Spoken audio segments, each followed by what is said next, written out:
গত শতাব্দীর ৮০ দশকের পর থেকেই বাংলা টিভি,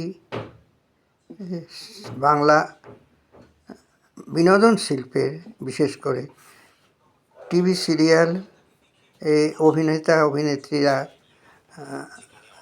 ফিল্ম জগতের অভিনেতা অভিনেত্রীরা যারা উঠে এসেছেন সেই বাংলা সিরিয়াল থেকে, সেই সিরিয়ালের হাত ধরে সেই সব অভিনেতা অভিনেত্রীরা আজকে একটা সমস্যার সম্মুখীন হয়েছেন। যে সমস্যাটা বেঁচে থাকার সমস্যা, আর সেই সমস্যাটা তৈরি হয়েছে রাহুল অরুণোদয় এর মৃত্যুকে কেন্দ্র করে। অগণিত মানুষজন, টেকনিশিয়ানস রয়েছেন, তার মধ্যে অনেকেই রয়েছেন যারা এইখানে তাদের জীবিকা অর্জন করে থাকেন। সবাই তো আর বুম্বাদা কিংবা ঋতুপর্ণা সেনগুপ্ত নয়, সবাই ঋত্বিকও হতে পারেনি অনেকেই। তাদের কিন্তু এই সিরিয়ালেই ভরসা, সেখান থেকেই তারা তাদের জীবিকা নির্বাহ করে।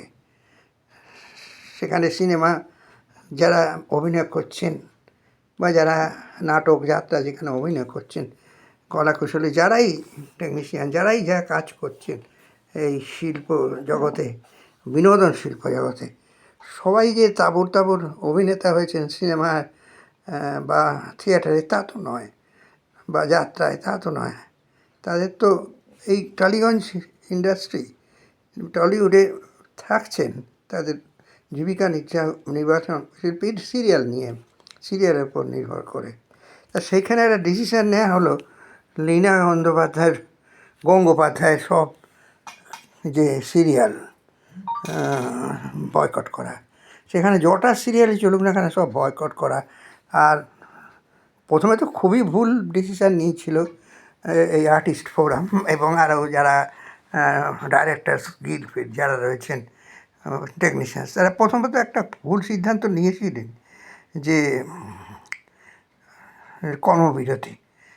C2 হয়ে গেল নাকি বিনোদন শিল্প, C2তে এই ধরনের অতীতে ডিসিশান নেওয়া হতো। C2 নয়, এটা বিনোদন শিল্প, সেটা কিন্তু মনে রাখতে হবে মানুষকে। ঘটনা যেটা ঘটে গেছে অবাঞ্ছিত, কাঙ্ক্ষিত নয়, কিন্তু সেটাই ছিল শেষ নয়। একটা শিল্প, সেখানে ডিসিশান তো নিতেই হবে, এমন একটা ডিসিশান যাতে সবাই পড়ে বাঁচতে পারে, পড়ে করে বাঁচতে পারে, সেটা তো করতেই হবে।